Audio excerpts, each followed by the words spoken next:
ನಮಸ್ಕಾರ welcome to S cricket.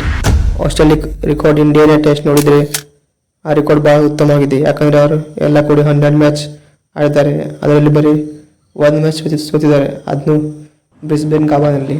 ಅದನ್ನು Shama Joseph blood taking spell ಹಾಕಿದ್ದಾರೆ.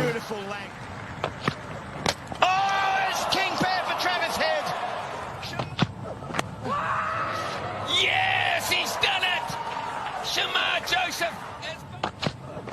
Oh, yes, straight through Alex Geary. This young fella's creating history here today, folks.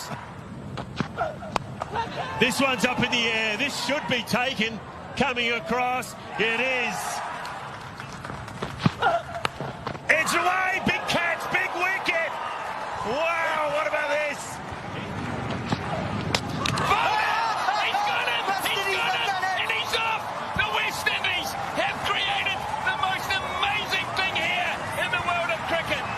Spell ಹಾಕಿದ್ದಾರೆ.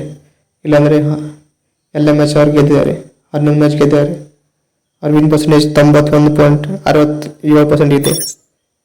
ಈ record ನೋಡಿದರೆ Australia ಎಡ್ಲೆಡ್ನಲ್ಲಿ series level ಮಾಡ್ಬೋದು. ಆದರೆ current form ನೋಡಿದರೆ import test ಅವ್ರು ಸೋಲ್ದಾಗ ಕಾಣಿಸ್ತದೆ.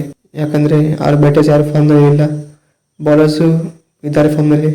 ಬರೀ ಜೋಸ್ ಬಿಟ್ಟರೆ ಅವರು ಈ ಮ್ಯಾಚ್ನಲ್ಲಿ ಆಟ ಆಡಂಗಿಲ್ಲ. ಯಾಕಂದರೆ ಅವರು ಇಂಜರ್ಡ್ ಆಗಿದ್ದಾರೆ. ಅವ್ರ ಜಾಗದಲ್ಲಿ ಸ್ಕಾಟ್ ಬೋಲ್ಯಾಂಡ್ ಬರ್ತಾರೆ ಬಾಯ್ ಮಾಡಿ. ಅವರು ಈಗ ಚಾಂಪಿಯನ್ ಬೌಲರ್. ಆಸ್ಟ್ರೇಲಿಯಾ ಅಂದರೆ ಆಸ್ಟ್ರೇಲಿಯನ್. ಯಾಕಂದರೆ ಅವ್ರು ಯಾವ ಮ್ಯಾಚಲ್ಲಿ ಕಂಪೇರ್ ಮಾಡ್ತಾರೆ ಹೇಳೋಕ್ಕೆ ಸಾಧ್ಯವಿಲ್ಲ. ಅವರಿಗೆ ಒಂದು ಚಾಂಪಿಯನ್ ಟೀಮ್ ಇದ್ದಾರೆ.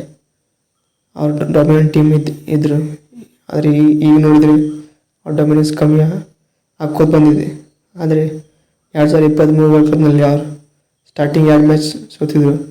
ಇಂಡಿಯಾ ವಿರುದ್ಧ ಮತ್ತು ಸೌತ್ ಆಫ್ರಿಕಾ ವಿರುದ್ಧ.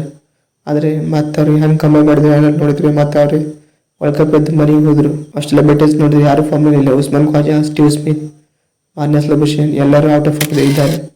ಸ್ಟೀವ್ ಸ್ಮಿತ್ ಅಂದರೆ 2023ರಲ್ಲಿ ಅವರು ಸೆಂಚುರಿ ಹೊಡೆದಿದ್ರು. ಮತ್ತೆ ಯಾವ ಸೆಂಚುರಿ ಹೊಡೆದಿಲ್ಲ. ಮಾನ್ಯಸ್ ಲಬುಷೇನ್ ಇವರೇಜ್ ಭಾಳ ಕಡಿಮೆ ಇದೆ. ಅವ್ರಿಗೆ ಬಾಲ್ ಎಂತಾರು ಗೊತ್ತಾಗುತ್ತಿಲ್ಲ. ಇನ್ ಸ್ವಿಂಗರ್ ಔಟ್ ಸ್ವಿಂಗರ್ ಸುಮ್ಮನೆ ಬಂದು ನಿಂತಿರ್ತಾರೆ. LBW ಆಗಿ ಹೋಗ್ತಾರೆ. ಉಸ್ಮಾನ್ ಖ್ವಾಜಾನು ಔಟ್ ಆಫ್ ಆಗಿದ್ದಾರೆ. ಡೇವಿಡ್ ವಾರ್ನರ್ ಟೆಸ್ಟ್ನಲ್ಲಿ ರಿಟೈರ್ಮೆಂಟ್ ತೊಗೊಂಡಿದ್ದಾರೆ. ಅವ್ರ ಟೀಮ್ ಸ್ವಲ್ಪ ಅನ್ಬ್ಯಾಲೆನ್ಸ್ ಆಗಿದೆ.